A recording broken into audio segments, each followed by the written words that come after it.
What's up? It's Ben Laude here, and I am at Gusman Concert Hall at the Frost School of the University of Miami, where this weekend 6 pianists will be delivering their final round performance here at the National Chopin Competition. In this video, we're going to take a peek behind the scenes as all 6 competitors prepare for their final round programs. But before that, let's take a look at how we got here. First, it was 23, then 17, then 12. Now the field has been narrowed to 6 here at the National Chopin Competition in Miami, Florida, where this weekend each pianist will perform one of Chopin's 2 piano concertos. But before each concerto performance, finalists are required to perform Chopin's latest and possibly greatest large-scale concert work, the soul-searching Polonaise Fantaisie. The Polonaise Fantaisie is one of the most densely difficult works he ever wrote. I've heard really good pianists just play through it and it's like, I don't even know what happened. That's Garrick Ohlsson, the honorary chairman of the Chopin Foundation of the United States. And while he was unable to make it out to Miami to judge this competition, he will be chairing the jury of the International Chopin Competition in Warsaw this October, where the finalists will perform both the Polonaise Fantaisie and a concerto just as they're doing here in Miami. It's a long piece, and if it's not really well played, you just wish it were over fast. To be really unkind, one of the most difficult things is if you hear wait a long time, and then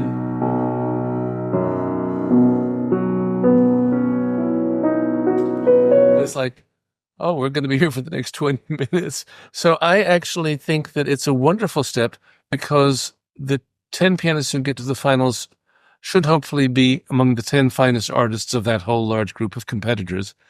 And so we'll hear the people who we think are pretty good at playing one of the most challenging and unrealizable works of Chopin, rather than sitting it through it 50 times. With no scheduled performances on Friday, the 6 competitors spent the eve of their final round between the practice building at the Frost School of Music and Gusman Auditorium, where they met with Maestro Ramon Tebar, who's leading the Chopin Competition Symphony Orchestra in Gusman Hall this weekend. Here's a sneak peek behind the scenes. What were you eating? A banana. Banana Man. Yes. How you feeling about tomorrow, William? I'm pretty excited, actually. I'm very, very grateful for all the support that my friends, my teachers, my parents, everyone has shown so far. E minor concerto? Yes, number 1. How you feeling about that? You excited? Oh, yeah. It's probably one of my oldest concertos that I've had, since I was, I think, like 8 or 9 years old, actually. So a lot of history, personal history with me for this piece. And it's going to be great to be back in Gusman playing it because I did play it once this past summer in Gusman as well.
So you said it. Yeah. You said the tempo, right?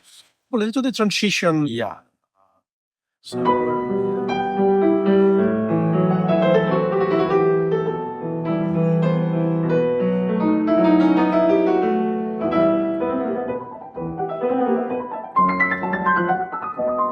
okay, good. So you understand.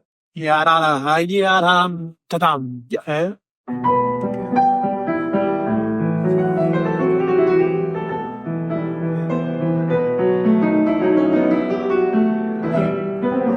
Any secrets about your interpretation of the Polonaise Fantaisie that we're going to hear?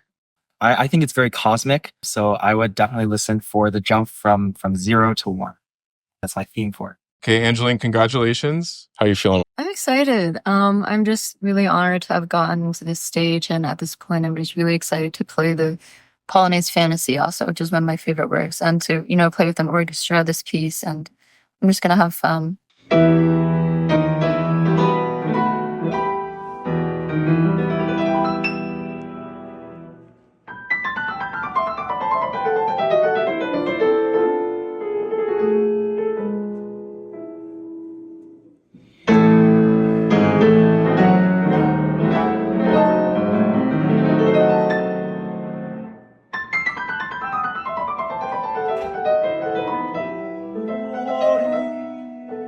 I'm taking a good amount of time. Yeah, we're gonna get it. Maybe.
Any secrets you're willing to share about your interpretation of this Polonaise Fantasy? There's definitely a pattern in what I tend to perceive in music, narrative-wise, but I think of it also as acceptance of death, or, you know, someone on their deathbed, Chopin on his deathbed, thinking about his life and all his exploits, and the final chord being not like a triumph in a traditional sense, but triumphant in that it's acceptance of, you know, the end that's coming.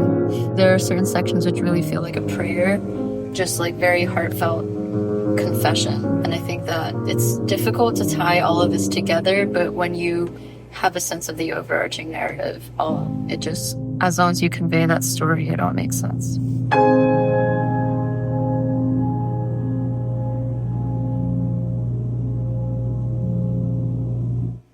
You wearing the Tiger Balm patches tomorrow? We'll see how I feel. I mean, I always put on the actual balm. This is the actual balm. I see, and then the patches go over it? No, so I usually put this on, but the patches are slightly more intensive just because, like, sometimes if you sweat, the balm will slide off.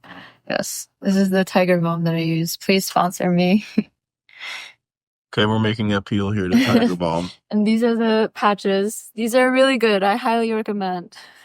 Is it just cooling and soothing? Or? Yeah, it feels really nice. Also, it smells nice because of the menthol. And it just has an instantly refreshing, calming effect on me. All right, Anthony, can you tell us, how are you feeling about tomorrow?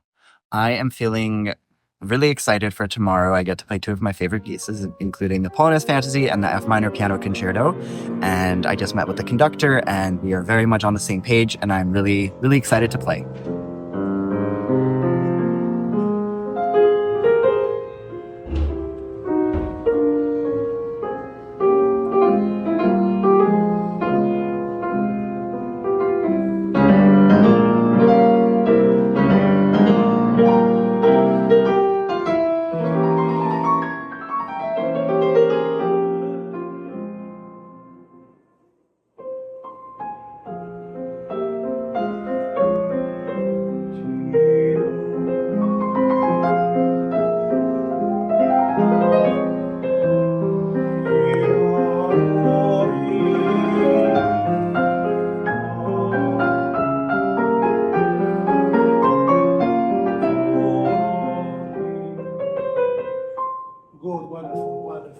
pretty straightforward with the tempos in this movement Yeah. generally. And the second time when it's With the ornamentation.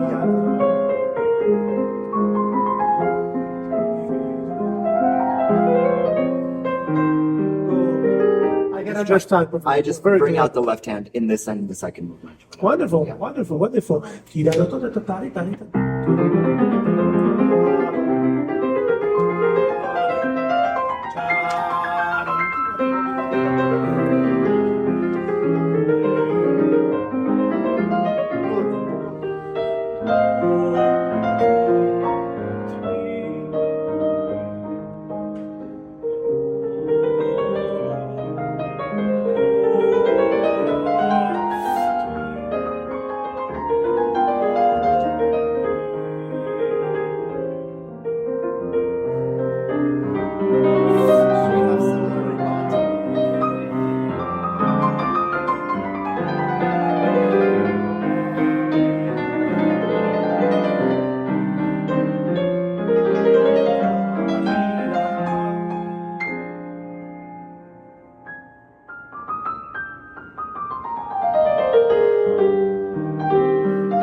Maybe not quite that much, but we'll see. I get excited. Yes. Any secrets you want to share with us about your interpretation of the Polonaise Fantasy? Yes. Oh, my Uber's here. I have to go. Okay. I'm sorry. No comment. I have to run. All right. See you later. Bye. Bye. All right, we're here with William Yang outside, backstage in the shadows here at Gusman Hall. How are you feeling about this weekend? Oh, I mean, I don't really feel anything at all. I feel fine. And which concerto are you playing? F minor. Lesser Flake. Thank you for playing that one. How long has this piece been around in your fingers? I learned it in high school, just the notes, and I never really played it seriously. So this will be the first go.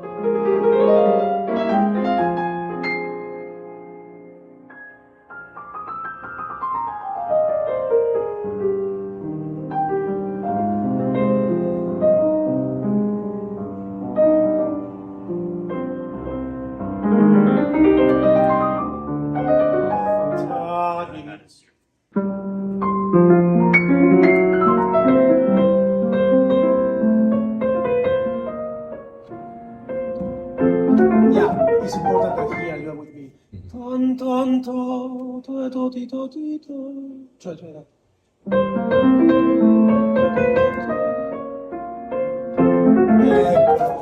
Do you have any secrets to share about your interpretation of the Polonaise Fantasy? For me, I think knowing that, according to some sources, Chopin just titled it Fantasy is a very nice point. That's all I'll say about that. Okay, Very beautiful piece. That's very intriguing. Really interested to hear your take on it. All right, best of luck to you. All right, thank you. Angie, congratulations. You're a finalist. You're playing in 2 days. So what are you going to do between now and then? I'm going to get plenty of rest, first of all, and of course go over my pieces. But, these are pieces that are really, truly dear to my heart.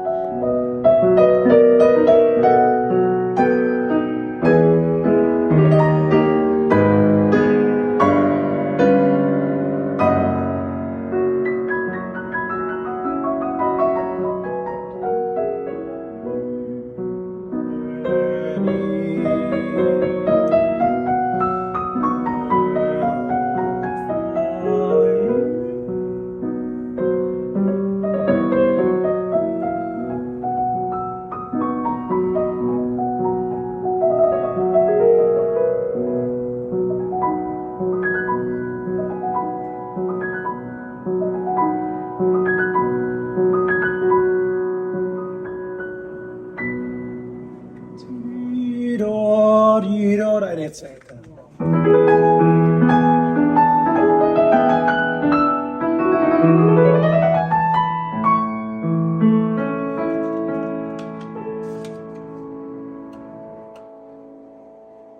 I just want to go out there and share my music, especially with the Polonaise Fantaisie.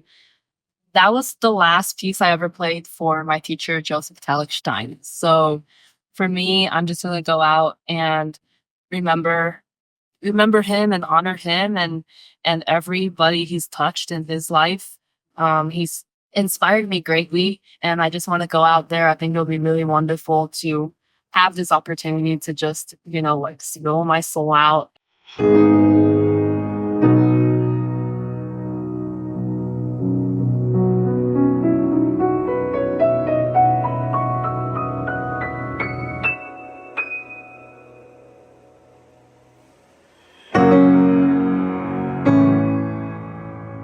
here with Nathaniel Zhang. We snuck on stage here in an empty Gustman concert hall, nearly empty. We're here. How are you feeling about this weekend, Nathaniel?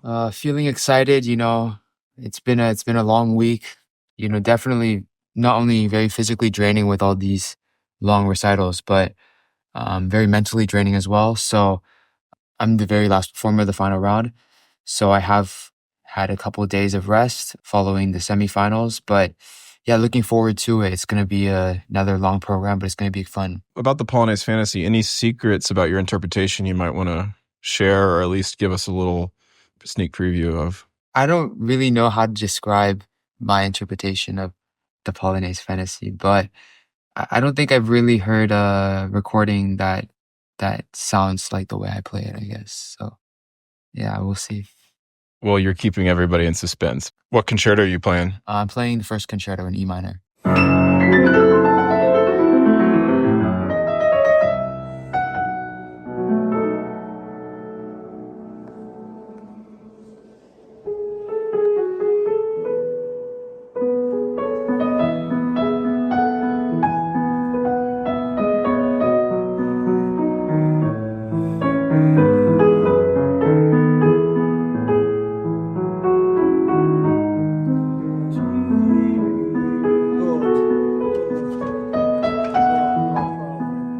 I think pretty much generally for all these runs or anything, as you can tell, I kind of like to stretch the beginning and then go.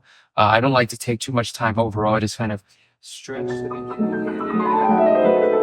beginning to get back the time. So that's sure, yes. So you've conducted a lot of opera. What's the difference between conducting an opera with singers and conducting a Chopin concerto with a pianist? For me, there is no difference at all. Chopin, for me, is a bel canto composer as well. Actually, it comes from the same feeling for music, for melody, for the singing quality, the tone of the piano in this case, or in the case of Bellini, of the singers. No? So I think that there is no difference. You have to let the pianist to breathe. That's why it's important also for the instrumentalists, for the pianists to feel and to breathe as singers. And the same thing with orchestra. Of course, it's virtuous, it's in music, it has a lot of runs, a lot of passages, a lot of arpeggios, up and down, but the skeleton and the phrasing itself is, or it should be as close as an opera singer. And I think that these talented pianists are really, really doing, this, and have this feeling for this music, and they're really doing a wonderful job with this bel cantist style.